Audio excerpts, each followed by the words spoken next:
onajonimlarning gaplariga qilib bergan kotletimni retseptini hamma so'rabdi.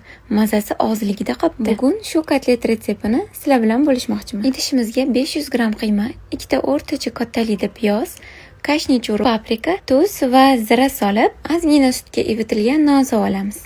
Bitta tuxumni chaqib, yaxshilab aralashtirib olamiz. Qiyma yana ham zo'r bo'lish uchun misorobkadan 2 marta qiymani urib yaxshilab pishitib olamiz. Va 1 soatga xolodilnikka olib qo'yamiz. Xolodilnikda tindirilgan qiyma ochilib ketmaydi, yorilib ketmaydi. Ichidagi nachinkalari ham oqib ketgan. Qiymalarimizni 100 gramdan o'lchab oldim. Hammasi bir xilda chiqishi uchun qiymalarimizni salofan yordamida xuddi videoda ko'rsatilgandek qilib yupqa qilib yoyib olamiz. Kotletlarimizning ichiga yaxshi eriydigan sirdan solib olamiz. Qiymalarimizni ustini salofan yordamida yopib, yarim oy shaklida chetlarini yaxshilab bosib tugib olamiz. Qizib turgan skоворodkamizga kotletlarimizni solib, 2 minut oldini, 2 minut orqasini o'rta olovda pishirib olamiz. Qiymamizni yupqa yoyganimiz sababli ichlarigacha yaxshilab pishadi.